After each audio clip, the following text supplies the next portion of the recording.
Hey everybody, what's going on? Juan here, welcome back to the channel, and I'm very excited about the things that I'm about to be talking about because it does seem like Microsoft is aiming to kick off E3 hot and spicy with a lot of announcements in their upcoming conference in the afternoon. But in the morning, they officially unveiled some brand new information about not just Xbox Game Pass Ultimate, but also about the PC one, which we had heard about just a little bit before. And I feel weird doing this kind of video because I've always wanted to do some more news coverage, but because of the sake of time and because often I am out there on the street when things happen, they don't coincide. But it finally happened now. For context, I own an original Xbox One and Xbox One X, and I consistently use Xbox Game Pass. I'm actually going to be planning to do a video about that down the line. But when you go over to Destructoid, they have this brand new post, and I saw this right after Cheap Ass Gamer on Twitter announced that you can get an entire month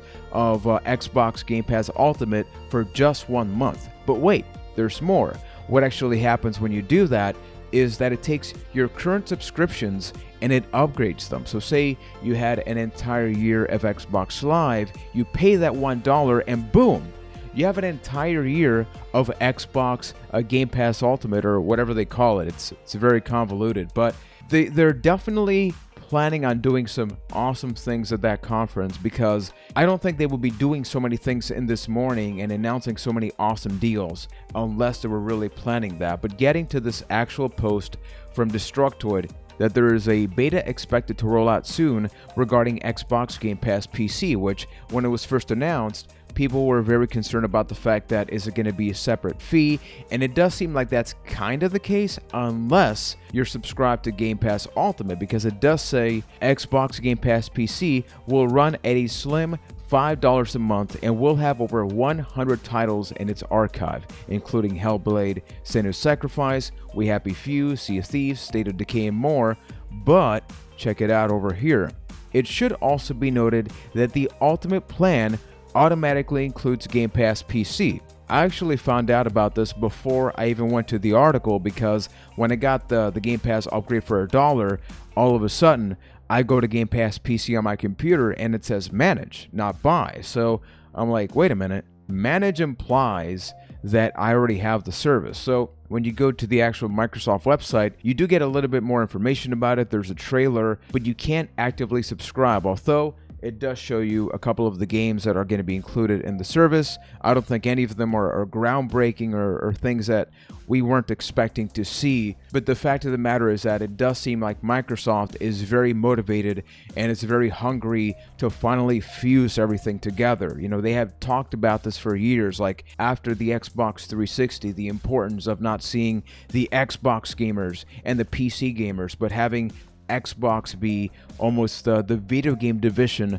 of Microsoft. And I think that this is maybe one of the best things that they can do, because as somebody that I own a Nintendo Switch, I own a Wii U, and I'm going to be doing an unboxing video about that pretty soon. I own a PS4, PS4 Pro, and the Xboxes that I mentioned at the beginning of the video. So let's say that I don't discriminate. I love consoles, I love video games, and I own the consoles where the video games are the best, and the more consoles that I own, that means the more games I can play. Even though I initially started this generation with the PS4 and then the PS4 Pro, I have begun using more of my Xbox One X because of its backwards compatibility. Something that I love about Xbox Game Pass is not only do you get access to these games, it's not tied to Xbox One games. You know, you do have your original Xbox games, your Xbox 360 games, plus the games that they do enhance for the Xbox One X. So this is like an excellent precursor to their conference that's going to be happening in the afternoon, because it begs the question of how much focus are they going to put into Xbox Game Pass at that press event. Because if they're doing all of this, my expectation is that they're going to be going for more of a subscription-based future, which is a little scary to think about because you don't really own a lot of these games. But admittedly speaking, as a person that is playing Xbox Game Pass, a lot of the games that I'm playing right now, I don't think I would have actually hit the purchase button. You see Forza Horizon on screen right now. I'm playing Forza right now on my Xbox One X, but if you would have asked me, Juan, would you ever buy that game? The answer would be no. So I think it's a combination of the games that are going to be rolling in and out, in Netflix format, because Xbox Game Pass does have games that expire. But for your Halos, your Gears 5, you know that those games are always going to be there because they're Microsoft owned. So I think what they're doing long term is kind of what we do with the Nintendo consoles. When you buy a Nintendo console, you buy it for your Zeldas, your Mario parties, and your spin-off games. Whether they're bad or good, that's why you buy that for. I think that the initial Xbox One debut and this generation has been a little bit on the softer side for Microsoft, but I feel like where Xbox 360 was definitely number one in the previous generation, and then we had PS4 with this one. I think that Microsoft, with Scarlet and whatever they announce at the event, they can really just quickly just kick it up a notch, because think about the fact that when that new console comes out, and who knows how far or close away it is, you're going to have an entire library that just the PlayStation cannot match. They have PlayStation Now, but it is not even close to being the same service. I actually talked about that, and I do have a PlayStation Now review available right now on the channel. So I'd just love to know, what do you think about this? What do you think about the fact that they're combining these services? If you're a PC gamer, does it motivate you into wanting to play, Xbox console games?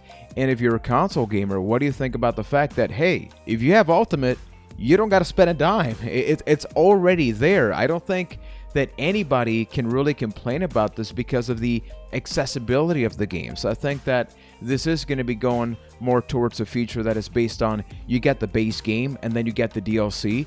And I think this can also help address the problems with microtransactions, where you have that happening now, but maybe you get a Game Pass, you get the base game, and if you want more of that game, then you buy that part, or maybe you get a fragmented portion of the game. I'm not sure how that's going to be working, but think about the fact that even with the PS4 and the Xbox One now, you can preload and pre-play a portion of a game before it's even done downloading completely. So this may sound a little bit ridiculous, but when you really think about all of this, I think it's magnificent. And to begin to close off the video, so to recap, right now Xbox Game Pass Ultimate costs $15 a month. So that includes Xbox Live, which therefore you also get access to the Xbox Game for Gold, which I think we're not going to be seeing that in the next generation. I don't see why they would keep it, because a lot of times the games that they've included, either we get better games at Game Pass,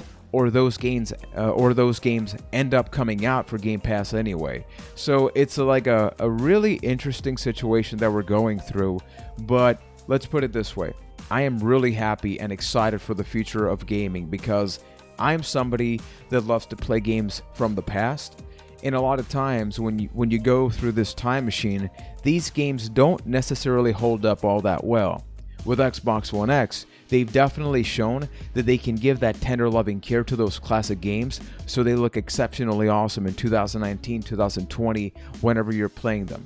I think that the future of gaming should not just be, hey, look at this game, it's got more particle effects, it's got, ray tracing. Ray tracing, long term, we're still way off before that is a normal thing in video games. We're talking about the fact that Quake 2 is like the optimal launch thing.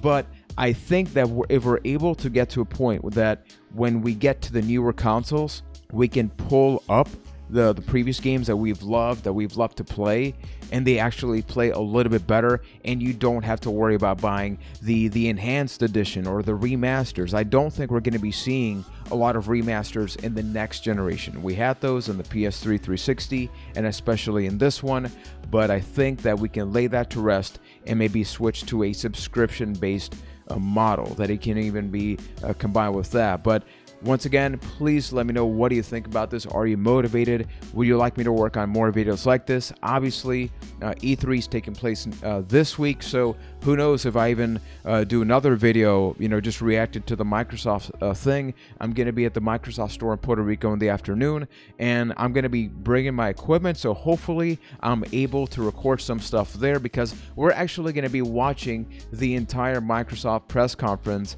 from the Microsoft store, which is pretty cool because we get to be there with other people. It's going to be like a really nice experience, and the fact that Microsoft is really putting so much into this, knowing how passionate and how outspoken the gaming community is, if they don't deliver, people are gonna speak out. So I don't think this is a bad thing. This is the best thing that can happen for video games. So if you like this video, consider hitting that subscribe button, give me that thumbs up, hit that notifications bell, and don't be afraid to follow me on Facebook. I do have a Facebook account for this channel called Juan. So it's a little complicated. One, like the number one, player Juan, which is then my name.